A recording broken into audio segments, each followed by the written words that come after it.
पहला प्रश्न है, एक त्रिभुज की भुजाओं की माप 5 सेंटीमीटर, 12 सेंटीमीटर तथा 13 सेंटीमीटर है। त्रिभुज होगा।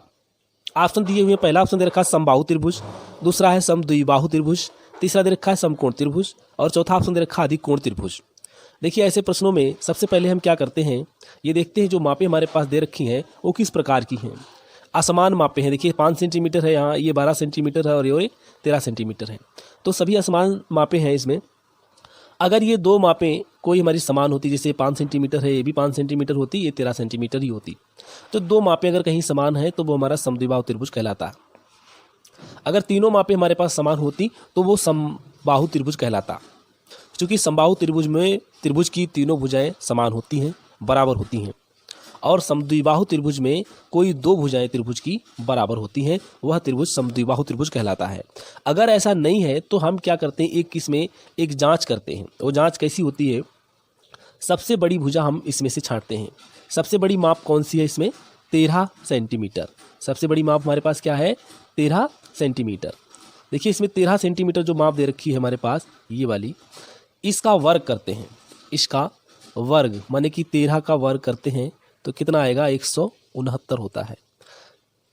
अब दो जो बची हमारे पास मापें होती हैं, छोटी मापें हैं जो, उनका भी वर्ग करते हैं और उनका योग देखते हैं। 5 का स्क्वायर प्लस 12 का स्क्वायर। अब इन देखते हैं क्या इसका दोनों का स्क्वायर का योग माने इनके वर्गों का योग इस 13 के वर्ग के बराबर आ रहा है। देखिए 5 का कितना होता है, 25 हो जाएगा और 12 का 144 हो जाएगा। इसको आप जोड़ेंगे तो भी कितना आएगा, 169 आएगा।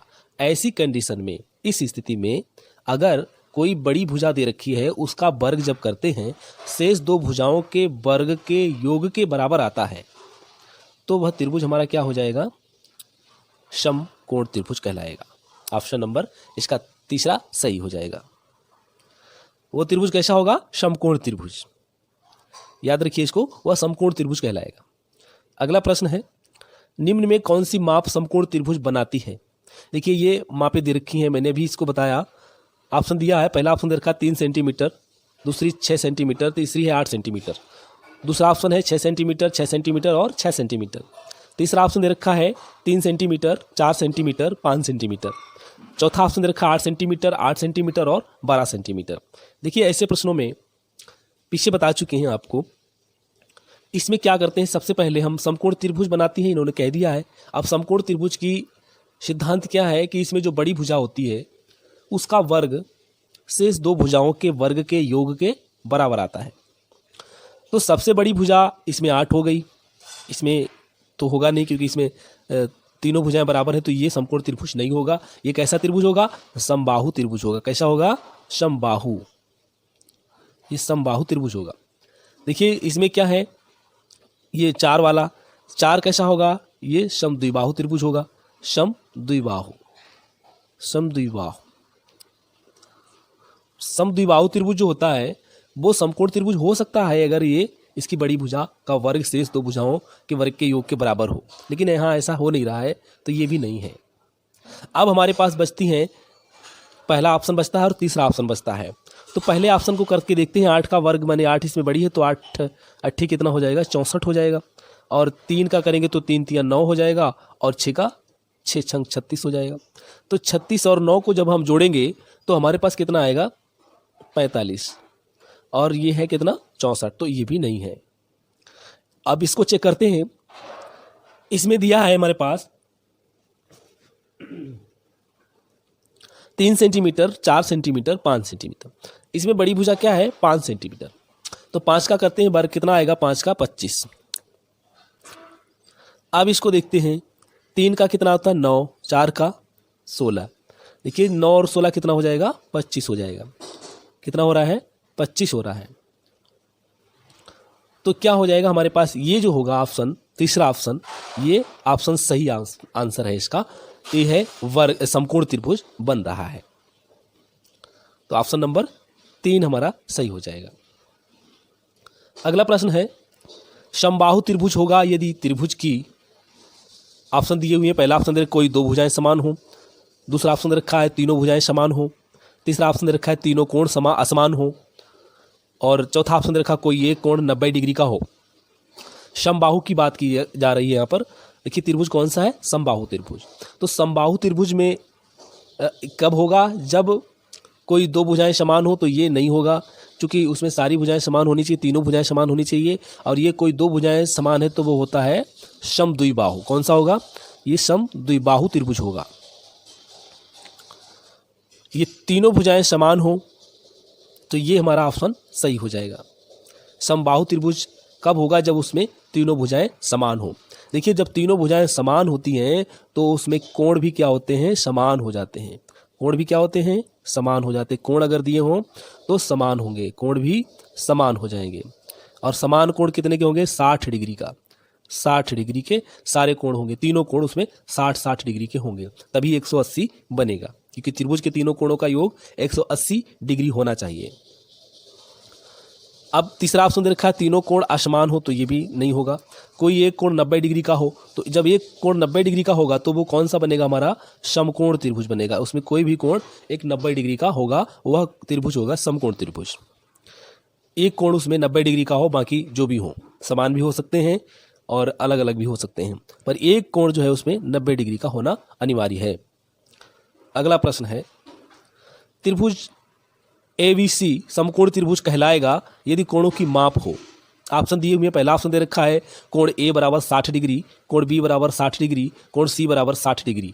दूसरा ऑप्शन दे रखा है कोण A बराबर 30 डिग्री, दूसरा है कोण B बराबर 60 डिग्री, कोण C बराबर 90 डिग्री। तीसरा ऑप्शन दे रखा है कोण A बराबर 30 डिग्री, कोण B बराबर 50 डिग्री, कोण C बराबर 100 डिग्री। चौथा ऑप्शन दे रखा है कोण A बराबर 70 डिग्री, कोण B बराबर 60 डिग्री। तीसरा ऑप्शन C है कोण C बराबर 50 डिग्री। देखिए इसमें जो कोण दिए हैं उनके आधार पर हमको ये पता करना है कि कौन सा समकोण त्रिभुज बनेगा। पहला में जो दे रखा है, पहले ऑप्शन में कोण A, कोण B, कोण C, ये सभी 60 डिग्री के हैं, माने कि सभी तीनों कोण क्या हैं, बराबर हैं। तो बराबर कोण होते तो कौन सा त्रिभुज बनता है, समबाहु त्रिभुज। कौन सा, समबाहु त्रिभुज। इसमें भुजाएं भी समान होती हैं और कोण भी समान होते हैं। दूसरा ऑप्शन दे रखा है, एक कोण दे रखा है 30 डिग्री का, दूसरा 60 डिग्री का, तीसरा दे रखा है 90 डिग्री का। देखिए इसमें एक हमारे पास 90 डिग्री का कोण दे रखा है, बाकी 60 और 30 इन दोनों को जोड़ के देख लीजिए कि तीनों कोणों का योग भी 180 डिग्री होना चाहिए। ऐसा नहीं है कि ये कुछ ज़्यादा दे रखे हों और ये 90 डिग्री एक दे रखा हो, बाकी दोनों का योग जो है वो 90 से अधिक हो रहा हो। चूंकि तीनों कोणों का योग जो है वो 90 डिग्री ही होना चाहिए, 180 डिग्री ही होना चाहिए, जिसमें एक कोण जो है वो 90 डिग्री का होगा। तो इन दोनों का योग करेंगे और देखेंगे क्या इन तीनों कोणों का योग 180 डिग्री है।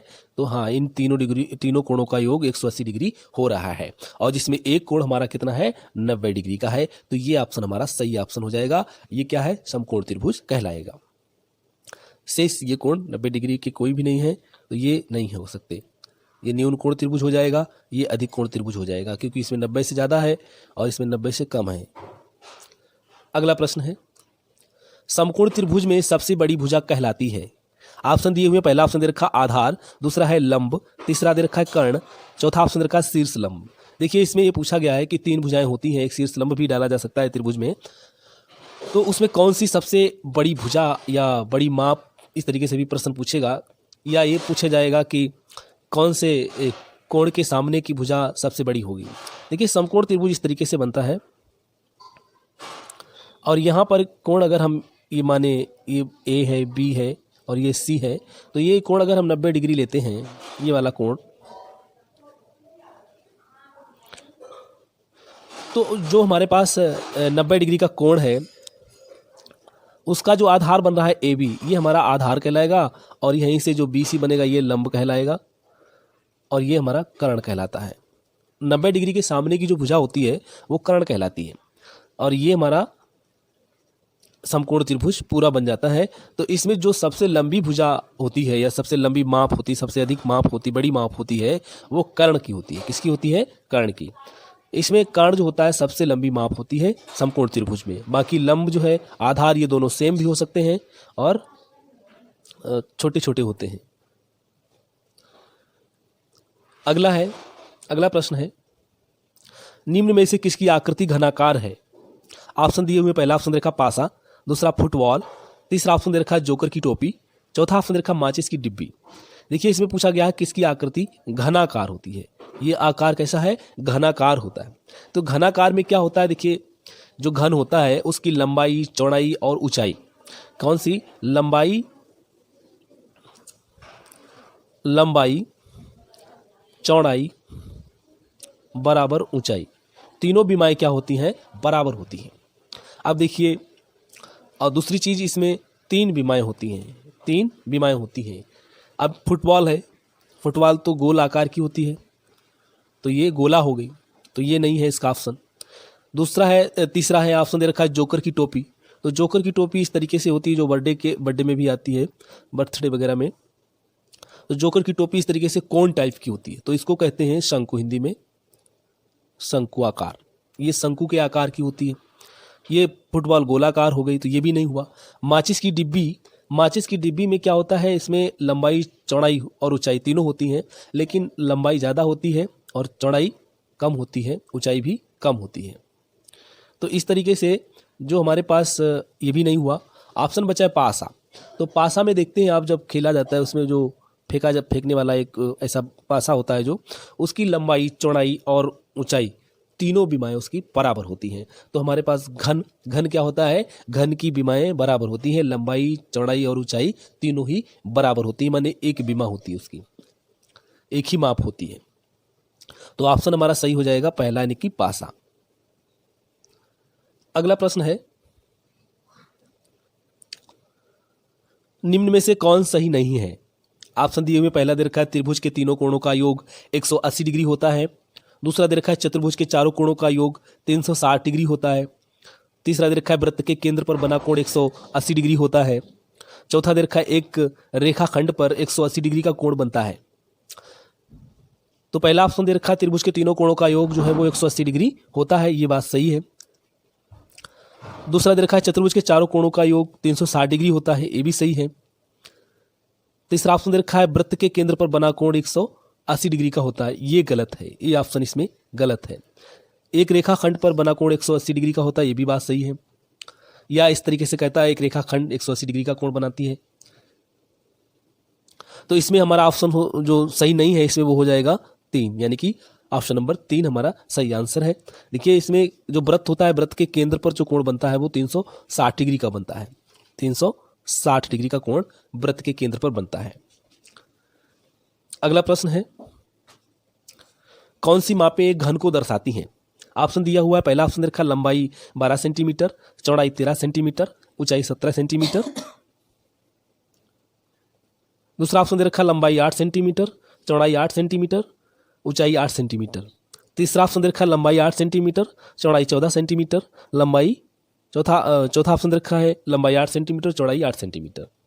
देखिए इसमें पूछा गया घन में 3 बीमाएं होती हैं, लंबाई, चौड़ाई और ऊंचाई। और घन क्या होता है? तीनों बीमाएं क्या होती? बराबर होती हैं।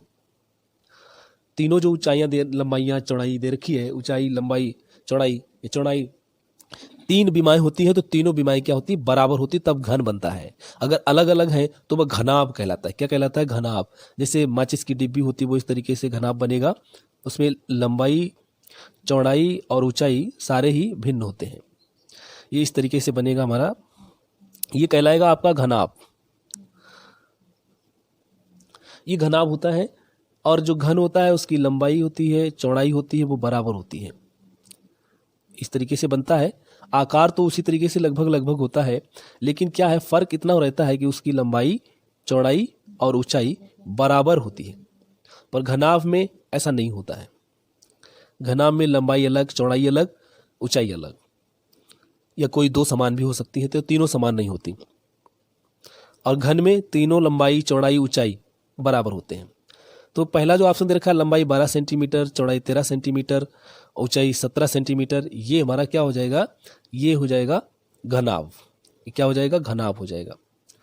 दूसरा ऑप्शन दे रखा है लंबाई 8 सेंटीमीटर, चौड़ाई 8 सेंटीमीटर, ऊंचाई 8 सेंटीमीटर, तो ये हमारा हो जाएगा घन। तो ऑप्शन नंबर हमारा 2 सही हो जाएगा। तीनों बीमाएं बराबर होती हैं। अगला दे रखा है लंबाई 8 सेंटीमीटर, चौड़ाई 14 सेंटीमीटर, तो ये 2 बीमाएं, चूंकि इसमें 2 ही बीमाएं हैं, तो ये हमारा कहलाएगा आयत। ये आयत कहलाएगा, या चतुर्भुज हो सकता है, चौथा ऑप्शन दे रखा है लंबाई 8 सेंटीमीटर, चौड़ाई 8 सेंटीमीटर, दोनों बीमाएं दे रखी हैं और दोनों भी बराबर हैं, तो ये हमारा क्या हो जाएगा, वर्ग कहलाएगा। ये होगा वर्ग। दो बीमाएं जिसमें समान हो वो वर्ग है, दोनों ही बीमाएं, और दोनों बीमाएं अगर अलग अलग है तो वो आयत है या चतुर्भुज है। तीन बीमाओं में घनाभ आता है और घन, तो इनमें घनाभ जो है हमारा लंबाई चौड़ाई ऊंचाई तीनों ही अलग अलग होती हैं, समान नहीं होती। और दूसरा ऑप्शन जो दे रखा है घन के लिए, तो घन में तीनों बीमारी लंबाई चौड़ाई ऊंचाई बराबर होती है। अगला प्रश्न है, घनाभ में सबसे बड़ी माप होती है। ऑप्शन दिए हुए हैं, पहला ऑप्शन रखा लंबाई, दूसरा है चौड़ाई, तीसरा ऑप्शन रखा ऊंचाई, चौथा ऑप्शन रखा विकिरण।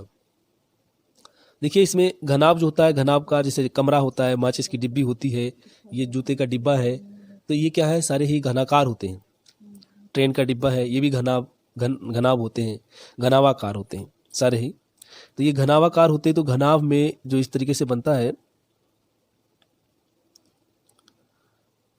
इसमें सबसे बड़ी माप पूछी गई है। देखिए लंबाई इसमें सबसे बड़ी माप नहीं होती है, और ना ही चौड़ाई इसमें बड़ी माप होती है, ना ही ऊंचाई इसमें सबसे बड़ी माप होती है। इसमें आपकी सबसे बड़ी माप जो होती है वो विकिरण होती है। कौन सी होती है, विकिरण। विकिरण इसका सबसे बड़ी माप होती है, विकिरण। तो ऑप्शन नंबर हमारा 4 सही हो जाएगा।